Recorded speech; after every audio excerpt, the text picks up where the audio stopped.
Welcome to Volunteer Friendly episode 3 is hashtag WorshipFails Beneficial. Hey everybody, my name is Will Doggett. Welcome to the Volunteer Friendly show, where every week in less than 10 minutes, we discuss, present a topic, a question, a subject that hopefully makes you contemplate on your own and discuss with your team to decide, should this be something we do? Maybe something we start, stop, or should have never started in the first place. Again, the goal of each one of these episodes is not for me to present my idea as gospel, and it's not a platform for me to present my ideas and say this is the way to do it.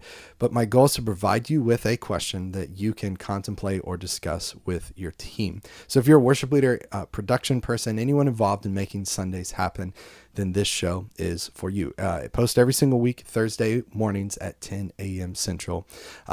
Let's dig into today's topic. Is the hashtag WorshipFails movement beneficial? Now, about a year ago, when I was still on Facebook, I haven't been on Facebook or really any social media in about a year or even more. I posted a question where I said something like controversial thought, idea, is this whole hashtag WorshipFails movement beneficial to us?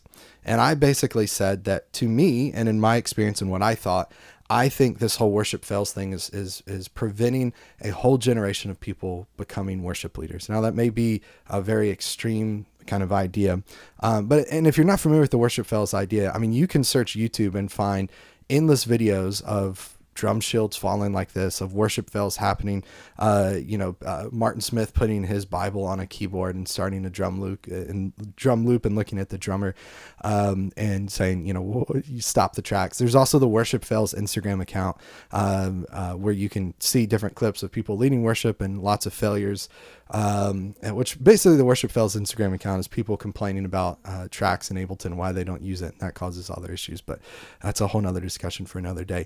And I want to be very clear. I'm not trying to point at the people that run, I don't know who that is, the WorshipFails Instagram account, or people that have posted YouTube videos of WorshipFails and say they're bad people. That's not my intent in this, but my intent of posing this question to us is this whole movement of sharing our failures publicly beneficial? Now, I posted this on social media, again, on my personal Facebook page, probably about a year ago. And I basically said, I think that this whole movement is taking failures that should be in private and making them public. And I think it's going to hinder the ability for a lot of worship leaders to learn how to lead worship well. A lot of people commented, some people commented and said, yeah, I agree. I don't think it's beneficial. Some people commented and said, dude, you got to chill, because failure is part of the process of learning. I have no problem. I actually shared my own clip of me failing in my team, and it's okay. And a couple thoughts came to my mind. One, a lot of the people that were okay with sharing their own clips of failure, experiences of failure, either to be posted on Instagram or on YouTube, are people that have been leading worship for years. So of course, if you've been leading worship for years, you're going to be okay sharing your failures, because the failures you experienced were in private. One of my favorite stories to tell was at Liberty University playing electric guitar. This was either my freshman or sophomore year, and we were playing for a giant conference. We were at our basketball arena, and it was a conference. I forgot the name of the conference now, but that we would have every single year, and it was just packed full of people. I mean, it was probably, I don't know what it holds, 10 to 15,000 people, right? It's a very large kind of experience. And so we were doing this song, and it was more of a gospel-y song. And it was one of those songs where, it's got a key change, like classic. We don't do lots of key changes much in modern worship music now, but we had a key change. And so typically a key change, at least what I was experienced with and growing up, was a whole step key change. We go from G to A, right? That sort of thing. So I thought that's what we're doing. Let's say, for the sake of example, we were in the key of G. So we're playing, and we go to do the key change, and I just, as confidently as I can, hit that A chord. But what I didn't realize is this was Southern gospel music, which is weird and quirky. And for some reason, they decided it should be a whole and a half key change. So as opposed to going from G to A, we went from G to B flat, or G to A sharp, for those of you guitar players that don't understand flats. And so the rest of the band is playing a B flat, and I'm playing an A, and I'm super confident and proud. And I just, and then just moved up, and everything was good. But for me, that experience happened before really social media existed. That's how old I am. Facebook was created while I was in college, and I remember getting a Facebook account. It was only for people that were in college. But one of the other things that came out of that is a guy that was on staff. He's still on staff there at Liberty and helps and works with bands. He, came up years later and he's like, man, I always think of you as that guy that just hit that chord, whatever, super, super loud. And he said, I always think of you as that one time as a guitar player that played that A chord when everyone else was in B flat. And we laughed about it and I joked about it. And honestly, I have no hard feelings towards that guy. It is very funny.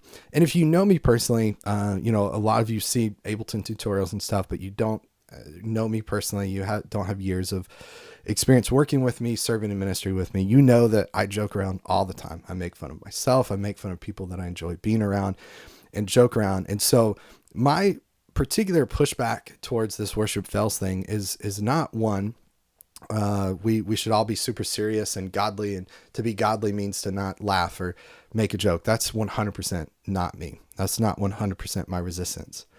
The other thing that I saw in the post was a lot of people saying, well, you got to understand failure is essential to learning. And I said, well, actually go back and read my post. And I got in an argument, which this is why Facebook and all social media is completely worthless and awful for all of society, where I went back and forth with these two particular guys, one of which is just his, I think, goal in life is just to be a jerk to everyone.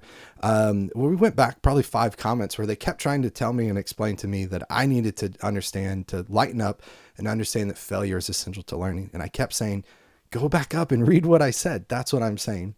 So for me personally, I do feel like in order to learn, you have to fail. Failure is essential for learning. I had the benefit of, though, that all my failures were done not in the public eye. Now, I've done webinars where I've failed miserably. I've done things like that, recently in the past 2 to 3 years. And you just got to suck it up and get over it. And that's part of it, right? That's part of life. People are going to be mean. People are going to say rude stuff on YouTube and comments. That's all part of life. Like, you're going to experience that. And I understand that. But here's my main kind of thing is with this whole worship fails thing. I personally have always felt like in the new world that we live in, a young worship leader makes a mistake. An audio engineer has their auto-tune in a different key. The Waves Tune Live is in a different key.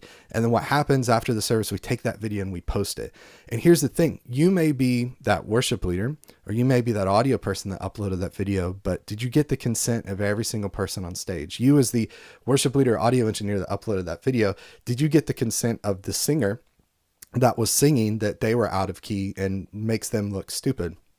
And I think in a lot of times, maybe we ask, hey, Julie, are you fine if we upload this? And they go, yeah, of course I'm fine. But inwardly and internally, they're just going, oh, I'm so embarrassed. Like this other guy, this external person screwed up and makes me look like an idiot. I didn't make that mistake. I was singing in the right key, but someone in leadership decided we should use autotune, which that should be a fun episode. We should discuss that at some point. And that person put autotune, Waves Tune Live in the wrong key to make me look bad. And so I really started thinking, and when I posted that post, I just thought, yes, I do feel like failure is essential to learning, but is your failure being shared publicly for everyone to see and enjoy beneficial? And I